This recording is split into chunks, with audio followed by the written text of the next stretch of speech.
Hey everyone, I wanted to go over the new and exciting news that we got from Monster Hunter Rise and Monster Hunter Rise Sunbreak. Capcom finally held their Tokyo Game Show presentation. They showcased a whole heck of a lot of information for once regarding essentially both of these titles. They are treating them as two separate things, although obviously Sunbreak, it is a massive expansion. They reiterated that as much. But I want to open talking about obviously the PC first look trailer reveal that we got for Monster Hunter Rise. It is coming to Steam on January 13th of 2022, so pretty much online with what we already expected. A lot of the speculation that we were suggesting was around February or March at the latest. That would have made around a year or so since the launch. Originally, the exclusivity clause that was supposed to be around was supposed to be for around a year, but that seems to have been shortened to about 10 months or so. So ultimately, January 13th, 2022, it is coming to PC via Steam, and yeah, it looks amazing. The game looks beautiful. It always did, even on Switch. But of course, now it's going to be 4K. They say higher frame rates, but they don't actually say 120 or 144. They don't actually go into details about any of that. They don't mention anything about HDR or even DLSS, which is presumably something that should be enabled there. The biggest thing that I do take away from any of this is the fact that they did not care to mention cross-play or cross-saves. This is major. This is big. They did mention in the website that they're going to have more details, but it doesn't matter. If they had cross-saves and cross-play, that would have been the very first thing that they showcased. Like, hey, your save data comes over from your Switch version. Don't have to worry about it. You're ready to go. But they didn't. That would have been literally the thing that could have just driven them like a whole heck of a lot of praise automatically, just being able to give you that feature. And they didn't bother to mention it at all. So presumably it's not there, or at the very least, it's not something that they're focusing on and speaking about at this point in time, which is a huge bummer. I got to be honest with you guys. No crossplay sucks because you don't get to play with Switch players, which is the majority of people who own this game is Switch. Like, it's just the reality of the situation. And then, of course, cross saves means that, you know, you get to bring your character back to PC and presumably from PC back to Switch. So that sucks. Now, if anyone doesn't necessarily know, you can do that in other games. I believe Witcher lets you do that for PC and Switch, and a couple of other games have done this as well. There's a pretty decent list of games that have this feature already. For this game to not have it and almost be a flagship Switch game is almost weird and unacceptable. So, you know, it is Capcom. You know, they are weird about this kind of things, but, you know, it is what it is. But January 13th, Rise coming to PC, presumably, you know, the best version of the game by far. When it comes to Monster Hunter Rise Sunbreak, this is the biggest expansion for Monster Hunter Rise, probably presumably the only one.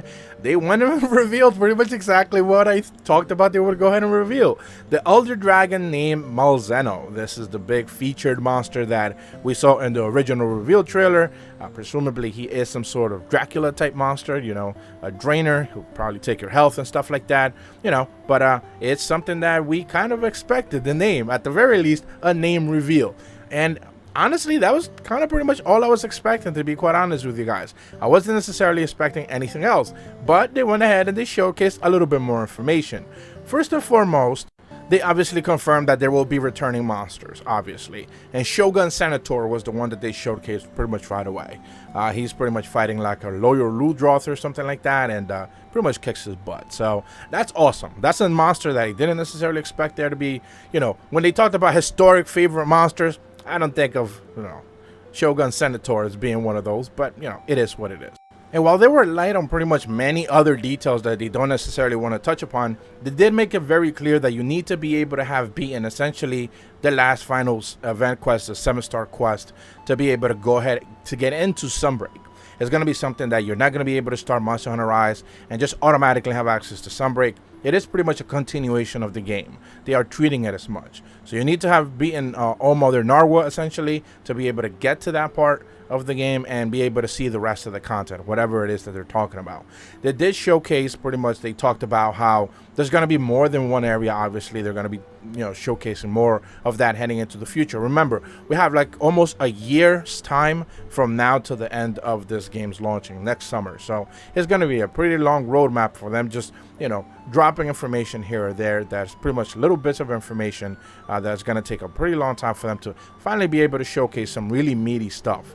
They did also mention that you are going to be visiting surrounding areas. Pretty much, I know that in the Korean stream, that was the very specific mention. But again, it might have been a translation thing. A lot of people have been pointing out the translations are just a little bit wonky when it comes to whoever's actually doing them on their side. But they mentioned that you are venturing out from Camera Village into different areas and surrounding areas around Camera Village. Now, this wasn't necessarily mentioned in the English stream that I saw, but in the Korean one they definitely mentioned that as well. So it's one of those things where, like, obviously you are going to be going to different places, different areas, and most likely you are going to be able to see new things that you haven't necessarily seen before. As to what those new locales are going to be, we could sit here and speculate all day, but that's not really what this video is going to be about for today. And just a quick recap regarding Malzeno, he is the flagship monster. They weren't necessarily trying to hide that. They made it very clear as well. But other than that, that was pretty much it. They pretty much told us, like, hey, there's the PC version coming. Here's a release date. Sunbreak, you know, next summer, PC, Switch, you know, and here's the name of the monster. And, oh, one returning monster that's not even new. So, and also, again, not a historic favorite one. So it's just kind of like, all right, you know, you kind of expect it. I know I personally expected less than this, but at least we got, you know, something when the show goes, Signator showing up. But other than that, that was pretty much it.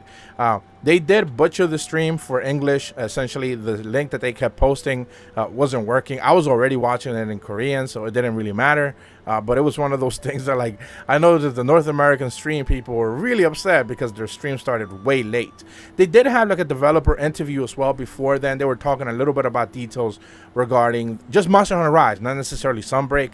And it was one of those things where, like, you could kind of tell that they were setting up the table for pretty much the entire table when it comes to Sunbreak, that pretty much every monster that they're going to showcase going forward, or at least the new ones that they're going to showcase, are going to be, like, based out of, like, Japanese folklore or yokais, pretty much essentially like spirits and stuff like that. So they were, like, talking about how, like, Tigrex and Rathalos and Teostra, Nargacuga, Toby Kadachi, and a couple of other monsters as well. I forget which other ones specifically. They were like, oh yeah, all these monsters existed long before Monster Hunter Rise, but they're also, like, derived from, like, Japanese folklore and spirits and just pretty much stories from, like, the past. So they were very much making it clear, like, think about, like, yokai, think about monsters from the past or creatures from the past from Japanese lore, and consider that heading into the future, as pretty much the stuff that we're going to showcase, new monsters, is going to be more of that. So they were pretty much setting the table for all that to be pretty much encompassing into the future. But that's pretty much all the information that I thought was relevant that they went and showcased specifically in this presentation. I don't necessarily think it was a bad presentation. It was just kind of weird with the whole concert thing. You know, that's cool that they're showcasing music, especially those talented people playing those instruments, Japanese instruments. That's all well and good. But, you know, chat is extremely toxic, and they're not, like, they're falling asleep. They're annoyed. You know, there's always a place and a time. They also had the concert recently as well, so the orchestra. So it was just kind of weird that they decided to do that in the middle of revealing information, which usually upsets people as it is. But that's going to be it for this video. Hopefully you guys found it informational and you are excited for Sunbreak. I know I am. If you're brand new to my channel, be sure to leave a like and subscribe. Hit the bell to receive notifications when the videos go up. And as always, thank you so much for watching. See ya.